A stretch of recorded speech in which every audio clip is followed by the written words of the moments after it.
తరగని స్వర్ణ బంధాలు మన మానిపల్లి జ్యువెలర్స్.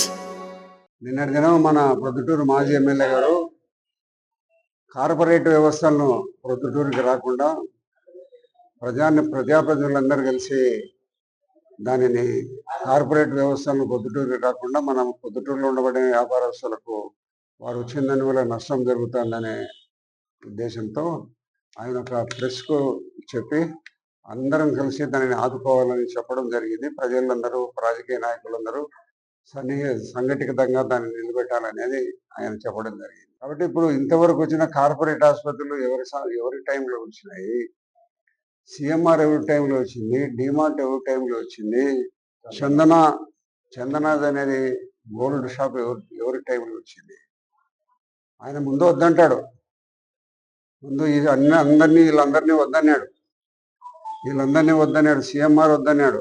కొన్ని రోజులు సిఎంఆర్ ఓపెనింగ్ కూడా ఆయన సమ్మతి లేని కారణంగా ఆగిపోయింది. మళ్ళీ వచ్చి అడ్జస్ట్ చేసుకున్నారు, వాళ్ళు దాన్ని మొదలు పెట్టినారు. డిమార్ట్ వచ్చింది, డిమార్ట్ కూడా ముందు వద్దని చెప్పినాడు. మళ్ళీ వాళ్ళు వచ్చి కలిసిపోయిన తర్వాత దాన్ని మొదలు పెట్టినారు. మన ఈ స్వర్గీయ డాక్టర్ ప్రసాద్ రెడ్డి గారి సొంత ఇంట్లో ఈ చందన అది పెట్టినప్పుడు దానిని కూడా ఆపినారు. డాక్టర్ ప్రసాద్ రెడ్డి బిడ్డ వాళ్ళందరూ అక్కడ పోయి మాట్లాడిన తర్వాత దానిని కూడా ఒప్పుకున్నాడు. అక్కడ ప్రసాద్ రెడ్డి స్టాచ్యూ పెట్టేదానికి పోయి కూడా ఆయనతో మాట్లాడుకున్నారు. ఇవన్నీ కార్పొరేట్ వ్యవస్థలు ఈ పొద్దు వద్దంటున్నావు. ఎవరి సమయంలో ఎన్ని వచ్చినాయి, ఎవరి ద్వారా ఎన్ని వచ్చినాయి, ఎవరి ద్వారా దాన్ని షాపులన్నీ పొద్దుటూరికి వచ్చి వ్యాపారం చేసుకుంటున్నారు. ఇంతవరకు వచ్చిన కార్పొరేట్ వ్యాపారాలన్నీ వచ్చినాయి కదా, ఇంకొకటి రెండో వస్తే ఇబ్బంది ఏంటి? నేను కలిసి వాళ్ళు నీతో నిన్ను అడ్జస్ట్ చేసుకొని వస్తే సమ్మతపడతావు, పెట్టుకోమంటావు. లేకపోతే వచ్చే వాళ్ళందరికీ రావద్దని కొద్ది చెప్తావు. ఇప్పుడు బంగారు చందన అనేది వద్దని చాలా కాలం బంగారు వాళ్ళందరూ చెప్పినప్పటికీ కూడా అది వచ్చింది. డిమార్ట్ వచ్చింది, సిఎంఆర్ వచ్చింది, అన్నీ వచ్చినాయి. ఇంకా ఏ ఒకటి రెండంత పెద్ద వచ్చే షాపులు కూడా ఏం పెద్దగా లేవు. కాబట్టి నువ్వేం చెప్తావు? ప్రజలను నమ్మించడానికి నువ్వు నీ యొక్క మోసపూరితమైన మాటలతో, నీ యొక్క నయవంచన మాటలతో ప్రజలను మెప్పించేదానికోసం నువ్వు ఏదో ఇంకా వచ్చే కార్పొరేట్ దాన్ని వచ్చినాయి. ఇంకేంటి వచ్చేటి ఏమన్నా? ముందంతా వాళ్ళని వద్దంటావు, వాళ్ళు వచ్చి నీతో కలిసిపోతే అన్నీ వచ్చి పెట్టుకోమన్నారు. ఇప్పుడు పెట్టుకున్నారు. ఈ ఎల్లుని ఎవరి సమయంలో వచ్చినా, ఎవరి టైంలో వచ్చినాయి. కాబట్టి ఎవరెవరైతే కార్పొరేట్ ఆసుపత్రులు వ్యాపారాలు వస్తూ ఉంటారో వాళ్ళందరితో వద్దని చెప్తాడు.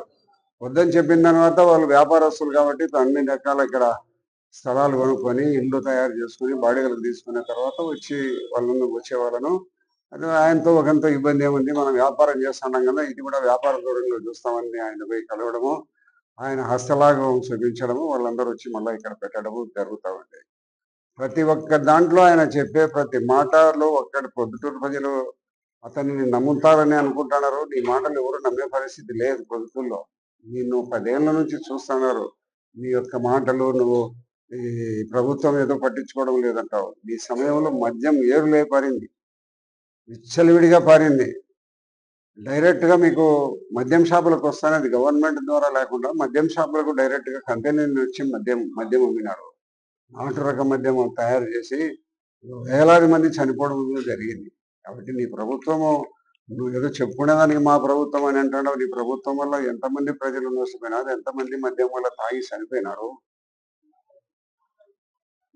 ఈరోజు వాస్తవ పరిస్థితుల్లో నీకు పొద్దుటూరులో వ్యాపారాలు వద్దని నీ మనస్ఫూర్తిగా చెప్పేమని అయితే నువ్వు అప్పుడు ఎందుకు ఆపలేకపోయినావు? నీ చేతిలో ఉన్నది కదా. నువ్వు ముందు కొంతకాలం ఆపిన మాట వాస్తవమే కదా. ఆపిన తర్వాత మళ్ళీ దాన్ని పెట్టనిచ్చిన దానికి కారణం ఏంటి? ఎందుకు పెట్టనిచ్చావు? వద్దన్నావు. ఒక 20 రోజులు, 15 రోజులు నిల్వ జరిగిన తర్వాత మళ్ళీ వచ్చి పెట్టినారు. ఎట్లా పెట్టినారు? నీకు ముడుపులు అందజేసి పెట్టించారు. ఇప్పుడు వచ్చేవాళ్ళు ఎవరైనా ఉంటే వాళ్ళు కూడా నాతో వచ్చి కలవండి అని ఒక సాంకేతికం వాళ్ళకి ఇచ్చేదానికోసం నేను అడిగినాము. మద్యం కార్పొరేట్ వ్యాపారం వద్దని చెప్తాను. కాబట్టి నీ సమయంలో ఇప్పుడు నువ్వు గంజాయి రకరకాలైనవి జరుగుతున్నాయి అన్నారు. కొంత వాస్తవం. నేనేమి జరగమని చెప్పడంలా, ఈ ప్రభుత్వం పూర్తిగా అరికడతానని చెప్పడంలా. డబ్బు కావాలనేవాడు ఉన్నాడు, అధికారులకు డబ్బు కావాలంటున్నారు, ప్రజలు డబ్బు కావాలంటున్నారు. దొంగ వ్యాపారం చేస్తే పోలీసులకు ఇస్తారు, ప్రజలకు ఇస్తారనే ఉద్దేశంతో ఈ దీంట్లో జరుగుతున్నాయి. ఏమి అరికట్టినామో అని పూర్తిగా లేదని చెప్పడం లేదు. ఏ ప్రభుత్వాలు ఉండబడినప్పటికీ ఇవన్నీ ఇటు జరుగుతూనే ఉంటాయి. బంగాకు జరుగుతుంది, మట్కా జరుగుతుంది, గుట్కా జరుగుతుంది, బెట్టింగ్ జరుగుతుంది. మళ్ళీ ఈ సమయంలో ఒక వ్యభిచారం జరుగుతుంది అనేది కూడా ఒకటి కొత్తగా చెప్పినాడు. అందరి సమయాలలో జరుగుతుంటాయి. మేమేమో పూర్తిగా అరికట్టినాము, దీనికి గట్టు పెట్టినాము, మేము దాంట్లో 100% దాన్ని అరికట్టినాము, మేము ప్రాతిపత్యం ఉంటున్నామని చెప్పడంలే. ఏ ప్రభుత్వాలు ఉన్నా కూడా ఇవన్నీ జరుగుతూనే ఉంటాయి. దాంట్లో ప్రభుత్వాల్లో కఠినత్వంలో ఉంటే కొంత మేరకు ఉంటాయి, కఠినత్వం లేకపోతే కొంత మేరకు ఉంటాయి. కాబట్టి మీ ప్రభుత్వంలో అన్ని జరిగినాయి, అన్ని విచ్చలవిడైపోయింది. మీరే డబ్బులు తీసుకొని గుట్కాలు మట్కాలు ఎంకరేజ్ చేశారు. మీ సొంత ఇంట్లో ప్లేయింగ్ కార్డ్స్ ఆడి డబ్బులు తీసుకొని మేజులు తీసుకునే పరిస్థితి ఉంది. కాబట్టి ఏదేదో ప్రజల కోసము నమ్మించాలనే దానికోసము మీరు ఏదో కార్పొరేట్ వ్యాపారస్తులు పొద్దుటూరికి రానియేమో, మేము రానియకుండా చేయాలని అంటున్నారు. మరి వచ్చినట్టన్నీ ఎట్టు వచ్చినాయి, ఎవరి ద్వారా వచ్చినాయి? అన్ని అసాంఘిక కార్యక్రమాలు ఏ ప్రభుత్వం జరుగుతూనే ఉంటాయి. పూర్తి స్థాయిలో మేము అరికట్టినాము దీన్ని అని చెప్పే ప్రభుత్వాలు ఏం లేవు. ఇప్పుడు ప్రజలకు డబ్బు అవసరం. డబ్బుల కోసము బిజినెస్ చేసే రూపాయికి 10 రూపాయలు వస్తుందని తప్పులు చేసేవాళ్ళు చేస్తూ ఉంటారు. కొంతమంది ఉద్యోగస్తులు కొంత సహకరిస్తున్నారు వాళ్ళకు. మరి ఈ పరిస్థితుల్లో జరుగుతుంది లేదని అరికట్టినామని చెప్పడంలో మేమంతా మీకంటే కొంత మేరకు తగ్గించగలిగినామని మాత్రం చెప్పగలుగుతాం. కాబట్టి ఏ ప్రభుత్వాలు ఉండబడినా కూడా అసాంఘిక కార్యకలాపాలను పూర్తిగా అరికట్టే పరిస్థితి లేదు. ప్రజలకు ఉచితంగా డబ్బు కావాలా, ఎట్లా దొంగ పని చేస్తే డబ్బులు వస్తుంది, ఏదేం చేస్తే తప్పు డబ్బులు వస్తాయి, రూపాయికి 10 రూపాయలు కావాలనే ఉద్దేశంతో వాళ్ళందరూ చేయడం జరుగుతూ ఉంది. కాబట్టి ప్రజలందరూ అవి ఫ్రీగా వస్తున్న దానికి అలవాటు పడినారు కాబట్టి వాళ్ళు తప్పుడు వ్యాపారాలు చేస్తున్నారు. చేసే దాంట్లో కొద్దిగా ప్రభుత్వాలు మారినప్పుడు కొద్దిగా తేడా ఉంటుంది. మీ ప్రభుత్వంలో విచ్చలవిడైపోయింది. గుట్కా వ్యాపారాన్ని మీరే సొంతం చేసుకున్నారు. మీ బావమరిదేందో ఎవరికి లేకుండా. రమణ అనే ఒక అతను గుట్కా వ్యాపారం చేస్తా అంటే అతన్ని పిలుచుకొని పోయి పోలీస్ స్టేషన్లో వేసి 2 రోజులు 3 రోజులు పెట్టి ఆ గుట్కా వ్యాపారాన్ని మీకు బావమరిది స్వాధీనం చేసుకున్నాడు. కాబట్టి నువ్వేదో ఈరోజు సత్యహరిశ్చంద్రుని నన్ను పోతా అంటే పెట్టిపోయినాడనే ఉద్దేశంతో ఈ అవాస్తవాలన్నీ మాట్లాడితే ప్రజలు ఎవరు నమ్మరు. నిన్ను గురించి ప్రొద్దుటూరు ప్రజలకు బాగా తెలుసు. నువ్వు ఎన్నిసార్లు ప్రెస్ మీట్లు పెట్టి నన్ను, నా కొడుకును, మా కుటుంబాలను ఎన్నిసార్లు ఏం చెప్పినా మేము తిరిగి ప్రెస్ మీట్ కూడా పెట్టడం లేదు. ఎందుకంటే నిన్ను గురించి ప్రజలకు తెలుసు. చిన్న పిల్లోని 10 సంవత్సరాల పిల్లోని కాడ నుంచి 90 సంవత్సరాల వృద్ధుని వరకు నేను తెలుసు. నువ్వు ఎటువంటి వాడివి, నువ్వు ఎటువంటి పరిస్థితి, నువ్వు వచ్చిన నోటి నుంచి వచ్చిన మాట నమ్మేదా లేదనేది వెంటనే నువ్వు చెప్పిన వెంటనే ప్రజలు తెలుసుకోగలిగే పరిస్థితులు ఉండారు. అటువంటి పరిస్థితి పొద్దుటూరులో ఉండరు. పొద్దుటూరులో ఉండబడిన ప్రజలందరూ చాలా చైతన్యవంతులు. నిజాలు తెలుసుకునే యొక్క ఆ సామర్థ్యం వాళ్ళందరి దగ్గర ఉంది. కాబట్టి నువ్వు ఎన్ని మాటలు మా మీద చెప్తా అంటావు, మేము ఈడ చెప్పినా, నేను డబ్బు తీసుకున్నా, నా కొడుకు డబ్బు తీసుకున్నానని చెప్పినా, నీ జీవితాంతం నువ్వు చెప్పినా కూడా ఎక్కడైనా మా జీవితంలో మేము నాయన కానీ మా కొడుకు కానీ తప్పు చేసినట్టు ఒక్కడి చూపించగలిగితే దేనికైనా మేము సిద్ధం. మీ మాదిరి పోయి దేవాలయాల్లో పోయి ఈ దేవుని దగ్గర పోయి నేను చేయలేదు, అమావాస్యాలు పోయి చేయడం లేదు, అందరు దేవుళ్ళు అయినారు, మీ తల్లి అయిపోయింది, తండ్రి అయిపోయింది, మొత్తం దేవాలయాలు అన్నీ అయిపోయినాయి. నీకు చెప్పేదానికి దేవాలయాలు కూడా లేవు. కాబట్టి నీ యొక్క నీతి మాటలను నమ్మే పరిస్థితి ఎవరు లేరు. నువ్వు ఎక్కడెక్కడ ఎన్ని రూపాల్లో డబ్బులు కొడతావు అనేది అందరికీ ప్రజలు తెలుసు. నీ దగ్గర నుంచి డబ్బులు సంపాదించేది ఎట్లా నేర్చుకోవాలనేది నేను మా సహచర ఎమ్మెల్యేలకు కొంత చెప్పిన. మా పొద్దుటూరు వచ్చి తెలుసుకోండి డబ్బులు ఎట్లా సంపాదించాలనేది మా ఎమ్మెల్యే గారికి తెలిసినంత ఎవరికి తెలియదు రాష్ట్రంలో, నేను తెలియదు అని చెప్పిన. ఎందుకంటే ఎక్స్పర్ట్ నువ్వు, ఏం చేయాలా ఎట్లా కొట్టాలనే ఎక్స్పర్ట్. నీ దగ్గర డబ్బు అవసరం లేకపోయినా కూడా ఒకరి దగ్గర డబ్బు ఉండదని తెలిస్తే అప్పు తీసుకుంటావు, అర్జెంట్ పని ఉంది అని అంతే. వారికి ఇప్పుడు నీ దగ్గర ఒక అతను కాపలా కాస్తాను, నీకు డబ్బు ఇచ్చి రోజు కాఫీలు టీలు అందుకుంటాను. కాబట్టి నీవు ఎన్ని రకాల డబ్బులు సంపాదించేది మా పొద్దుటూరు మాజీ ఎమ్మెల్యే నుంచి అడగమని నేను మా వాళ్ళందరికీ చాలా మందికి చెప్పిన.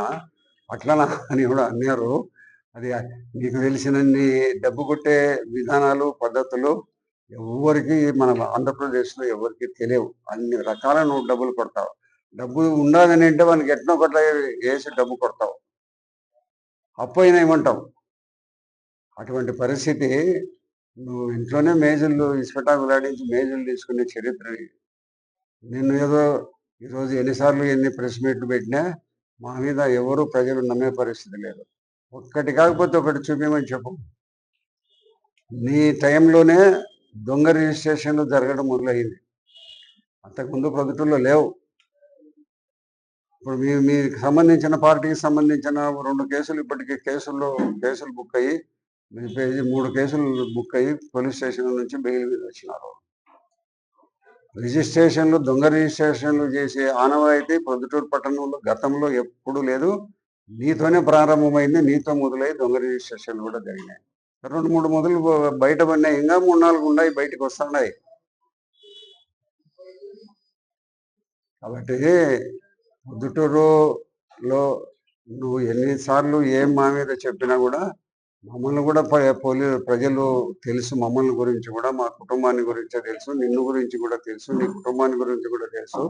ఏదో నువ్వు కార్పొరేట్ వ్యవస్థను రానియమని ప్రజలు మన్ననలు పొందాలని చూస్తే అది నీ మాట నమ్మే పరిస్థితి ఎవ్వరూ లేరు. ఏ ఒక్క పిల్లోడు, సరే చిన్న 10 ఏళ్ల పిల్లోడు కూడా నీ మాట నమ్మరు. నువ్వు పెద్ద నీవు చెప్పిన ప్రతి మాటలో అబద్ధాలు, మోసం ఉంటుందని ప్రజలకు అందరికీ తెలుసు. నిజంగా ప్రజలు కూడా ఆలోచించండి.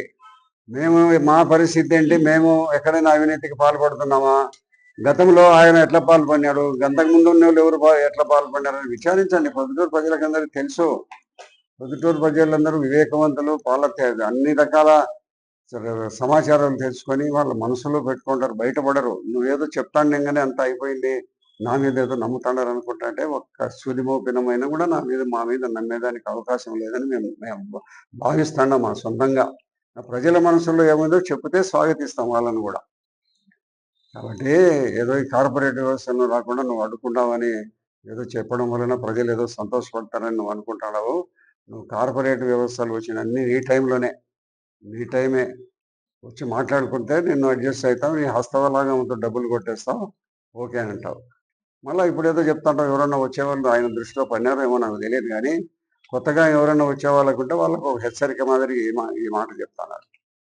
ఓకే.